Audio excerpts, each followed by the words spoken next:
নমস্কার। তো আগের ভিডিওগুলো তোমরা আমায় খুব সাপোর্ট দিয়েছো। সবাই আমায় খুব ইন্সপায়ার করেছে এবং অনেকে আমাকে বলেছে একটু ফিজিক্যাল সায়েন্স নিয়েও একটু ম্যাথসের মতো ওভারঅল একটু কিছু আইডিয়া দিতে বা কিছু টিপস দিতে। তা আমি চেষ্টা করব ছোটোর মধ্যে কিছু তোমাদের হেল্প করে দেওয়ার। তো আমাদের এমসিকিউর ফরম্যাট থাকে ফিজিক্যাল সায়েন্সে 1 × 15 = 15। এটা 10ও থাকে, অলমোস্ট 9ও আমাদের থাকে। তাই এই 15 মার্কসের এমসিকিউ আমাদের জন্য খুবই ইম্পর্টেন্ট। কেন খাতার প্রথমে থাকে, ইমপ্রেশনটা আমাদের ভালো রাখতে হয়।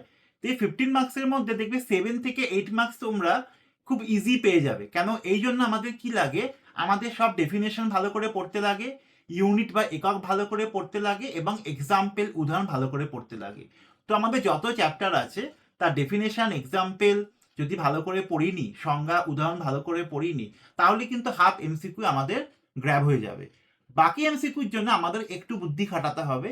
যদি আমরা সংজ্ঞা ভালো করে পড়ে রাখি, তাহলে কিন্তু বাকি প্রশ্নগুলো সংজ্ঞার থেকেই ওরা ইয়েস অর নোর মতো করে আমাদের দেয়, হ্যাঁ কিংবা নায়ের মতো করে, যে এই জিনিসটি হচ্ছে কি এই জিনিসটি হচ্ছে না। তা এটা যদি মাথায় রাখি তাহলে কিন্তু আমাদের এমসিকিউ কভার আপ হয়ে যায়। তারপরে যে 1 × 21 মার্কস থাকে, এটা ম্যাক্সিমাম ক্ষেত্রেই ইনফরমেটিভ থাকে, বা আমাদের কাছ থেকে সহজ কিছু ইনফরমেশন জানতে চায়, যে কাকে বলে, হোয়াট ইজ, এরম টাইপের কোশ্চেন দেয়। গিভ ওয়ান এক্সাম্পল, একটি উদাহরণ দাও। কোথাও হয়তো হালকা আমাদের বললো হোয়াই, কেন হচ্ছে। তা এই উত্তরগুলো পাওয়ার জন্য কি করতে হবে, যে চ্যাপ্টারটা আছে সেই চ্যাপ্টারটা কিন্তু আমাদের খুঁটিয়ে পড়তে হবে।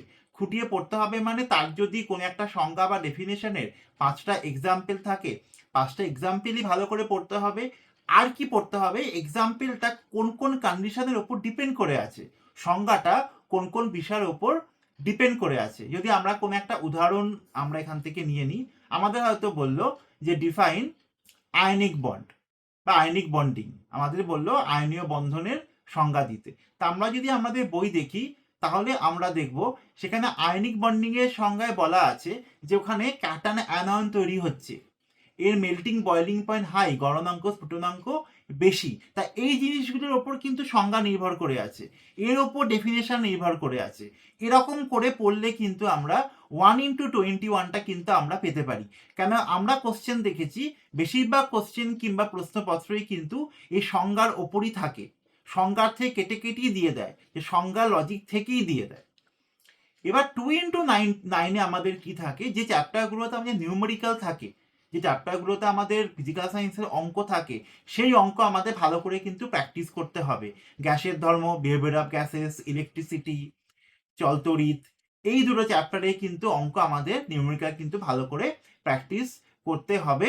এবং এখানে কিন্তু আমাদের কনসেপশনের কোশ্চেন থাকে, বুদ্ধির কোশ্চেন থাকে 2 মার্কসের কোশ্চেনগুলোতে। বুদ্ধির কোশ্চেনগুলো পারতে হলে সেই চ্যাপ্টারটা যে টপিকের ওপর আছে, সেই চ্যাপ্টারটা ফান্ডামেন্টালটা কিন্তু আমাদের বুঝতে হবে, যে যে যে টপিকটা আমাদের দিচ্ছে। ধরো আমাদের কেউ চলতরিৎ থেকে একটা প্রশ্ন দিয়ে দিল, চলতরিৎ থেকে একটা প্রশ্ন দিয়ে দিল যে কেন আমরা রোধের সংজ্ঞাতে বিভব প্রভেদ কেন অপরিবর্তিত থাকে, যে যখন আমরা ডেফিনেশন বলছি রেজিস্ট্যান্সের, সেখানে পোটেনশিয়াল ডিফারেন্স কেন আমরা কনস্ট্যান্ট রেখে দিই। এবার কেন কনস্ট্যান্ট রেখে দিই, তার কারণ হচ্ছে গিয়ে সেখানে আমরা কি দেখাবো, যে ফ্লো অফ কারেন্টের সাথে কিন্তু ওটা আমার ডাইরেক্টলি প্রপোর্শনাল। যদি আমি এমন পরীক্ষায় লিখি তাহলে ভুল লিখছি, তাহলে আমরা ভুল পড়ছি।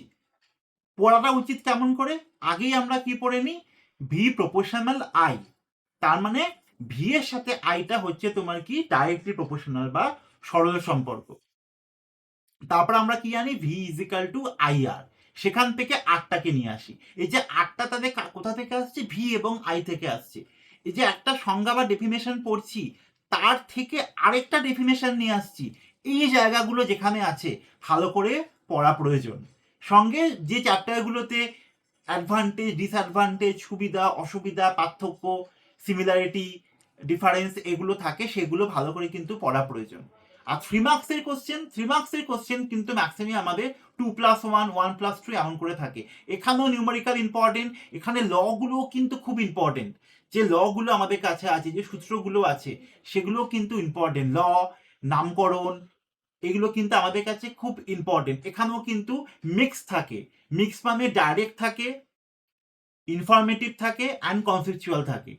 একদম স্ট্রেট কোশ্চেন আসলো, সংজ্ঞা দিল, বা আমার কাছে কিছু জানতে চাইলো বা কিছু আমাকে বুদ্ধি দিয়ে বললো। এই অ্যান্সার পারতে হলে কিন্তু আমাদের 3টে জায়গায় আমাদের কিন্তু কভার আপ করতে হবে। এবং এর জন্য সোজা উপায় কি, একটা চ্যাপ্টার ভালো করে পড়ো, তার অনুশীলনী বা এক্সারসাইজ ভালো করে প্র্যাকটিস করো এবং টেস্ট পেপার প্রিভিয়াস ইয়ারের মাধ্যমিকের কোশ্চেন ভালো করে করো। যত প্রশ্ন তোমরা বেশি সলভ করবে তত বেশি কিন্তু প্রশ্ন তোমাদের কাছে আসবে। তা এমন করে প্রস্তুত করলে কিন্তু আমরা ফিজিক্যাল সায়েন্স ভালো করে করতে পারি। ভালো করে চ্যাপ্টারটা পড়ি, চ্যাপ্টারের ডেফিনেশন বা সংজ্ঞা, তার এক্সাম্পল, তার ডিফারেন্স এবং সেটি কার ওপর ডিপেন্ড করে আছে, কার ওপর নির্ভর করে আছে। সব ফিজিক্যাল সায়েন্স চ্যাপ্টারই কিন্তু, বিশেষ করে ফিজিক্স কিন্তু এমন করেই আমাদের কাছে চলছে। তা আশা করি এই ছোট্ট ভিডিওটা তোমাদের যারা মাধ্যমিক দিচ্ছ বা সিলেকশন দিচ্ছ তাদের কাজে লাগবে। আমরা ফিজিক্যাল সায়েন্সে একটি বড় ভিডিও করব চ্যাপ্টার ওয়াইজ, তার জন্য নজর রাখো আমার পরবর্তী ভিডিওতে। যদি আমার ভিডিওটা ভালো লাগে তাহলে শেয়ার, লাইক, কমেন্ট করো, সাবস্ক্রাইব করো। Thank you.